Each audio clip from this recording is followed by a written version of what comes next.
আল্লাহ তোমার দয়া বুঝেছি বুঝেছি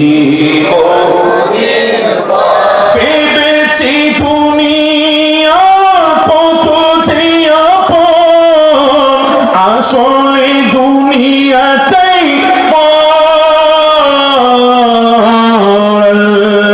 তোমার দয়া বুঝেছি বুঝেছি আল্লাহ তোমার দয়া বুঝেছি বুঝেছি হায়াতের বাঁচেতে শেষের দিকে করেছি গুনাহ পাহাড় সমান তুমি যদি ক্ষমা না করো কার ধারে যাবো হে রহিম রহমান তোমার দয়া ছাড়া স্বর্গে চাইলে হবে না আমি বুঝেছি ভেবেছি দুনিয়া কত যে আপন আসলে দুনিয়াতেই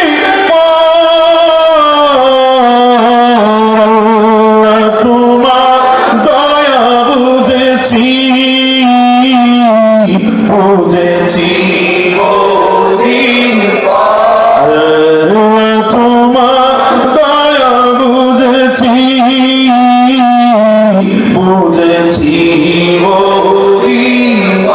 আমরা আজকে প্রমাণ করে দিয়েছি বারংবার প্রমাণ করি যখন রাসূলের নামুসের কথা আছে আমার নবীর শান ও আজমতের কথা আছে সেখানে আমরা আমাদের ইজ্জতের দিকে তাকাই না আমাদের সম্মানের দিকে তাকাই না আমাদের ব্যক্তিত্বের দিকে তাকাই না এমনকি জানের দিকেও তাকাই না মুস্তাফার জন্য সব বিসর্জন দিতে প্রস্তুত হয়ে যায় কথা বলেন ঠিক না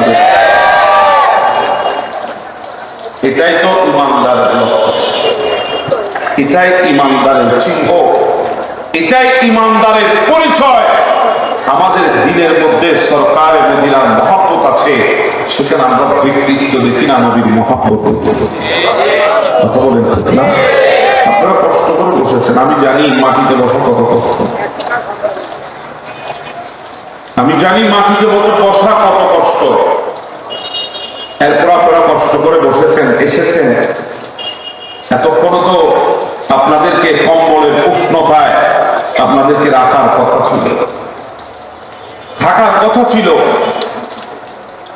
আরামকে আপন করে নেওয়ার কথা ছিল কিন্তু আপনারা সব হারাম করে আজকে বসে গেছেন কারণ দিলের মধ্যে মাহবুব নবীর প্রেম আছে বলে কথা বলেন ঠিক না মানুষ তো অনেক আছে আমাদের চাইতে দামি মানুষ পৃথিবীতে চলাফেরা করছে আমাদের মতো দামি মানুষ পৃথিবীতে এই মুহূর্তে আছে কিন্তু আসতে পারে নাই আমরা আসতে পেরেছি কারণ আমাদেরকে এনেছেন কে আল্লাহ এবার চিন্তা করেন আমাদের তকদির কত খুশনসিব আমাদের তকদির কত ভালো উত্তম আমরা আল্লাহর নবীর মজলিসে বসার মতো সুযোগ পেয়েছি হয়তো আগামীকাল আমাদের জন্য নাও আসতে পারে আগামীকাল আমাদের জিন্দেগিতে নাও আসতে পারে আগামী সকাল হয়তো আমাদের জন্য নাও হতে পারে কিন্তু আজকের রাতটা তো অন্তত পক্ষে রাসূলের কারীমের মহব্বতে কাটিয়েছি কথা বলুন ঠিক না এটাই আমাদের জন্য আল্লাহর দরবারে নাজাতের ওসিলা হয়ে যাবে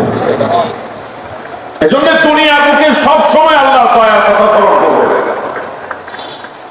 আল্লাহর দয়ার কথা যতক্ষণ স্মরণ হবে ততক্ষণ আপনি পৃথিবীর বুকে সবচাইতে শান্তি সুখীময় মানুষ হতে পারবেন আল্লাহর দয়ার কথা যদি আপনি ভুলে যান তাহলে সেদিন আপনার জিন্দেগির উপরে আপনার অভিযোগ ছাড়া দ্বিতীয় কোনো কিছুই থাকবে না এজন্য আল্লাহর দয়ার কথা স্মরণ করেন প্রত্যেকটা ক্ষেত্রে কারণ আল্লাহ আমাদেরকে বড্ড মহব্বত করে বানিয়েছেন আল্লাহ আমাদেরকে বেশি মহব্বত করেন আল্লাহ আমাদেরকে বেশি মহব্বত করেন কেমন মহব্বত করেন ওলামা বসে আছে ওনারা বলবেন কত কতটুকু মহাব্বত করেন। আমি তো এতটুকুই জানি, যদি মহাব্বত না করত ফেরেশতারা বলেছিল আল্লাহ বানানোর দরকার নাই, আমরাই আছি, এরপরও আল্লাহ আমাদেরকে বানিয়েছেন।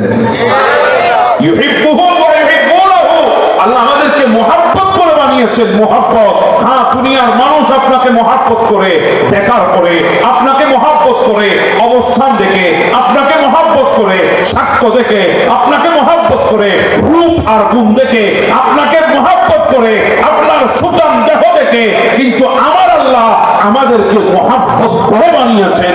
হ্যাঁ, বানিয়ে রেখেছেন রূহে জগতে, আলেমের রূর মধ্যে আল্লাহ আমাদেরকে রেখেছেন।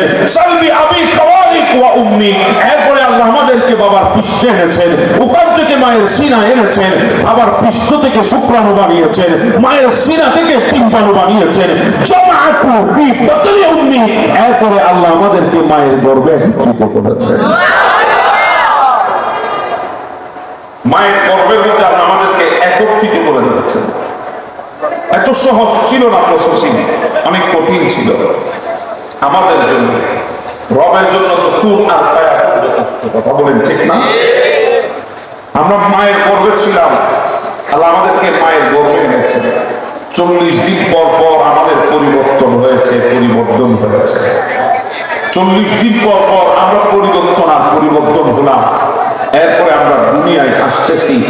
একটা কথা এখন আমরা কখনো চিন্তা করি নাই, যদি করতাম তাহলে আমাদের হৃদয়ে কখনো অহংকার আসতো না, যদি করতাম আমাদের হৃদয়ে আরেকজনের বেলায় হিংসা আসতো না, যদি করতাম আরেকজনের বেলায় বিদ্বেষ রাখতে পারতাম না, যদি করতাম আরেকজনের সামনে দিয়ে দাম্ভিকতা প্রকাশ করতে পারতাম না, যদি আল্লাহর দয়ার কথা স্মরণ করতাম, তাহলে কখনো আমার দ্বারা মানুষ কখনো কষ্ট পেত না। কথা বলে ঠিক না? আমরা তো ভুলে গেছি আল্লাহর দয়ার কথা, কারণ আমরা ছিলাম মায়ের গর্ভে, এসেছি মায়ের গর্ভ থেকে দুনিয়ার বুকে। কেমনে এসেছেন একবার চিন্তা করে দেখেন। আশাটা এত সহজ ছিল না, আশাটা এত ইজি ছিল না, কারণ আমরা যে রাস্তা দিয়ে আসছিলাম ওই রাস্তাটা বড় ছোট রাস্তা ছিল। পৃথিবীতে কথাই তো আছে, রাস্তা যদি 2 ফুটের হয় গাড়ি তো 3 ফুটের ঢুকবে না, রাস্তা যদি 8 ফুটের হয় গাড়ি তো 12 ফিটের ঢুকবে না। রাস্তা যত বড় হবে তার চাইতে গাড়ি কমপক্ষে 1 ফুট কম হতে হবে, তারপর রাস্তা দিয়ে গাড়ি ঢুকবে। এটাই তো দুনিয়া, এটাই তো সিস্টেম, এটাই তো যুক্তি, এটাই তো বিজ্ঞান। কিন্তু আমরা যে রাস্তা দিয়ে এসেছি মায়ের, ওই রাস্তাটা বড্ড ছোট ছিল।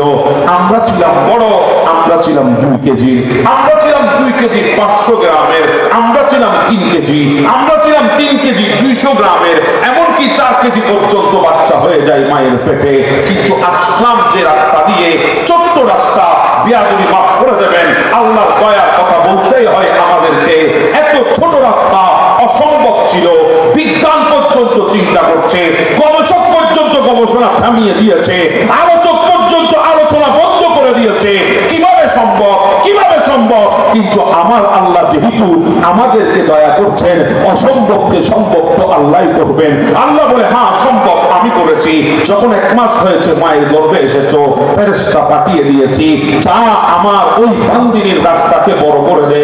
2 মাসে আরেকটু কর, 3 মাসে আরেকটু কর, 4 মাসে আরেকটু কর, 5 মাসে আরেকটু কর, 6 মাসে আরেকটু কর, 7 মাসে আরেকটু কর, 8 মাসে আরেকটু কর। 9 মাস যখন হয়ে গেছে, আল্লাহ বলে, আম্মা সাবিলা ইয়াসির, নিরাপদ করে দে রাস্তাকে, যাতে আমার বান্দা সহি সালামতে দুনিয়ার বুকে চলে যেতে পারে।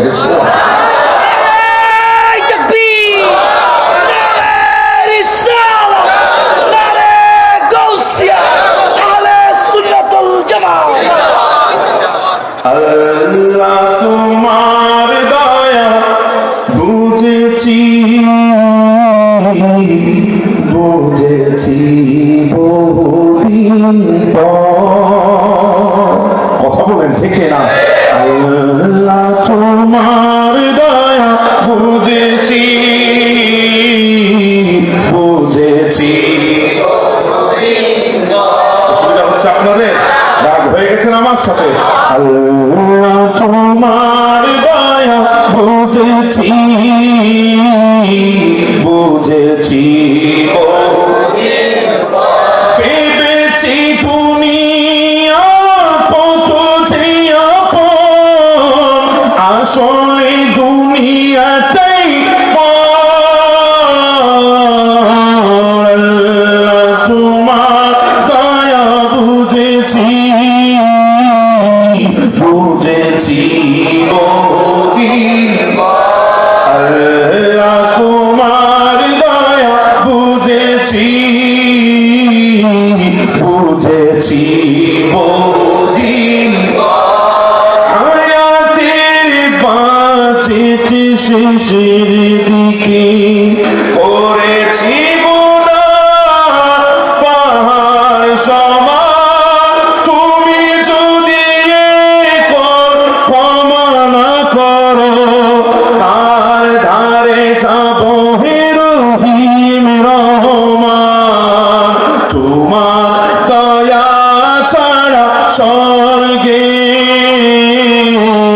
জায়গা হবে না আমি বুঝেছি ভেবেছি দুনিয়া কত যে আপন আসলে দুনিয়াতেই